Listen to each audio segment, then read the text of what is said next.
Ladies and gentlemen, good evening and welcome to Gachis Command TV, the tourist man in Back Africa.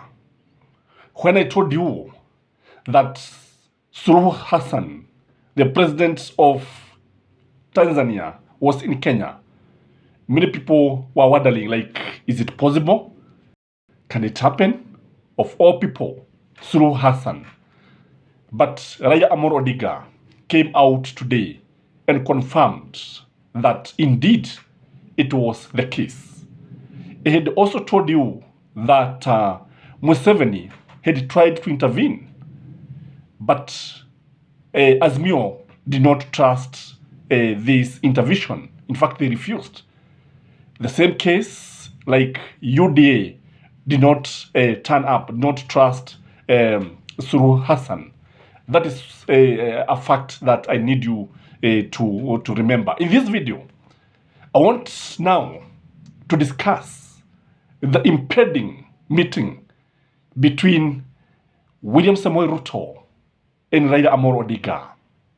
Before I read a tweet that has just been written by none other than the President of the Republic of Kenya, William Samoei Ruto, take that 1 minute and like this video. By the way, I want you to give a like and leave a comment, and I want you to maybe ask something. Ask a question that you pose to Raila Amolo Odinga or William Samoei Ruto, or something you would like them to discuss. Maybe you can jot something down and maybe wanaweza kuona. So this is what William Samoei Ruto has tweeted. My friend Raila Amolo Odinga, I am off to Tanzania for a human capital meeting. I'll be back tomorrow evening. I'm ready to meet with you on one-on-one. Something like that. And he has gone ahead and said, anytime, at your own convenience. What does this tell you? This one tells you that there is an impending meeting between Raila Amolo Odinga and William Samoei Ruto. Remember, in one of my videos, which most of you also questioned, I told you that Raila Amolo Odinga and William Samoei Ruto are likely to have a breakfast. And some of you are asking, where do you get this information from? Indeed, we have the sixth sense. The sixth sense that will always show you what is likely to happen as far as politics is concerned. And especially when you are so much involved in politics and analysis of policies and issues, you are about to tell what is likely to happen. So there will be a meeting. What we don't know is when and the agenda. So that's why I'm telling you, write something in this video, a question that you'd like William Samoei Ruto to answer, or a question that you would like Raila Amolo Odinga to ask, or a question that William Samoei Ruto would ask Raila Amolo Odinga. In my view, if you ask me, this meeting should be televised. It should be made public. Media people should be invited. It should be very clear to the two that Kenyans are very much interested with this meeting. And the reason they want to know what will be discussed. By the way, what would you like these people to discuss if they meet? And maybe once it is televised, people will be able to see the agenda. People will be able to see what should be done. And the purpose of having a televised meeting is because kusiwe na mtu ambaye anasema kwamba Raila Amolo Odinga anataka kuwa katika serikali ya nusu mkate. Isiwe hivyo. And again, let us see the facts. Let Kenyans see for themselves what is happening. And I believe the two of them would not shy away from having a televised discussion. The two of them, let each ask, let them face each other. Let them talk to each other. That should be the issue here. So, let Kenya prevail if they are going to meet, if you ask me. Let the interest of Kenya as a nation prevail. That is what I would call for. Let us see Kenya coming out as a winner, not a situation whereby wanaenda kuzungumzia masuala yao ya kibinafsi, vile ambavyo huyu anaweza fanywa hivi, you support me, I do this, you scratch my back, I scratch yours. No. That is not what Kenyans expect. Kenyans expect a meeting where Kenya is the agenda. Project Kenya should be the agenda, not the agenda of Azimio, not the agenda of UDA. That should not happen. Again, I think power brokers should be kept off completely from this kind of meeting, especially those from Kenya Kwanza. Because there is a feeling in Mount Kenya that any meeting between Raila Amolo Odinga and William Samoei Ruto is going to displace the Kikuyu brokers, the Kikuyu power brokers. You know them. There's that feeling that to be easily be repressed or displaced in that matter. What I know is that unajua if there's a truce between Raila Amolo Odinga and William Samoei Ruto, Kikuyus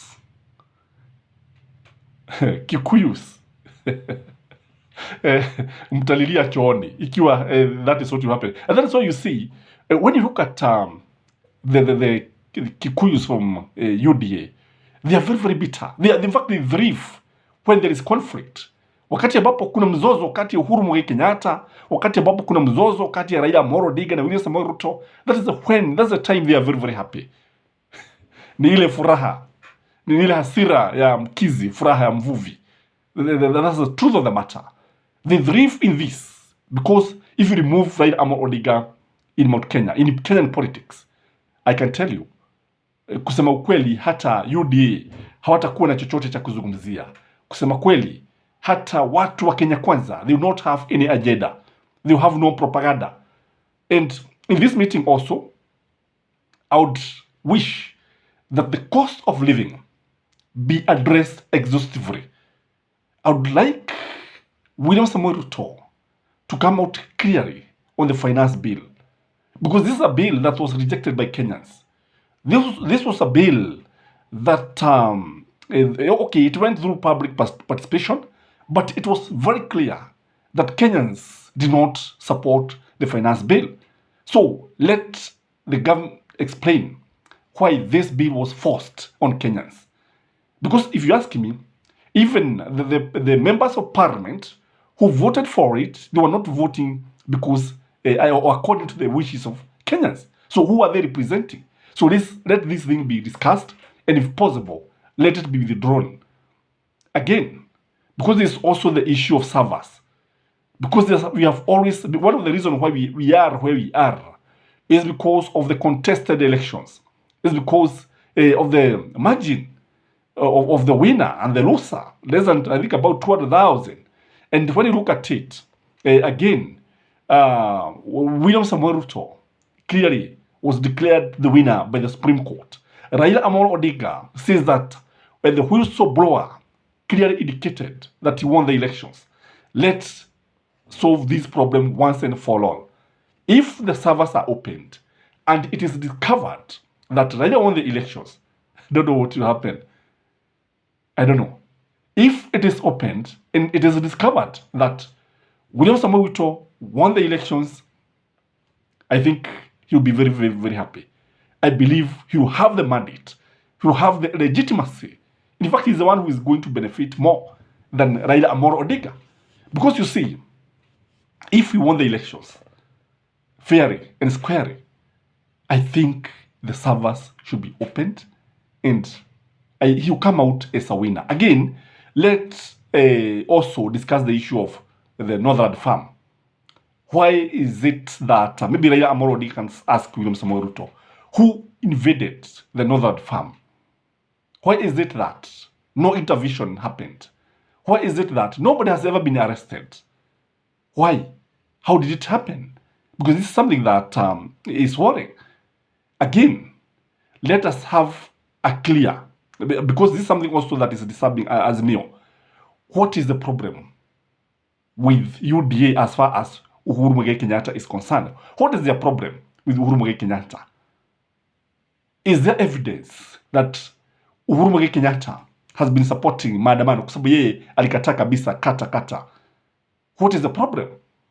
Because you see, when you look at Uhuru Muigai Kenyatta Uhuru Muigai Kenyatta is coming out very clearly that he handed over power, and he said that he supports the president. That's what he said. Indeed, when you listen to that speech, that discussion of Uhuru Muigai Kenyatta, you see somebody who have no problem with anybody. You see somebody who is being disturbed.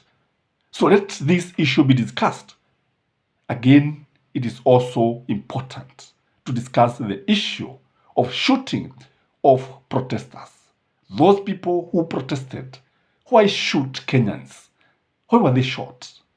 What is the government going to do to stop this issue of killing people? Why? What should be done? Again, there is also the issue of subsidies. I think it should be discussed. Those are the things that should be discussed. The cost of electricity. And by the way, bei ya gesi imeshuka kwa kiasi fulani, I think from about 1300 to 900. But the fact is, sio Kenya peke yake. I think it is everywhere. Everywhere. Every part of the world. Bei ya gesi, that is cooking gas, liquid petroleum gas, the price has come down. I don't know for those of you who use this gas in other countries. Sijui kama kwenu bei imeshuka. Imeshuka. And I've seen, the reason I'm saying this, because I've seen some people trying to show that it's like in Kenya only that the price has come down. If you ask me, it is something that is global. And it is good. It is good. So let us see also the price of, or the cost of fuel coming down. Let us see what this discussion will yield, because it is a very, very important discussion, if you ask me, and can shape the direction of this country in future. Whatever they are going to discuss, it is very, very important for this nation. I don't know what you think, but that is my take, and may you have a blessed night. Bye-bye.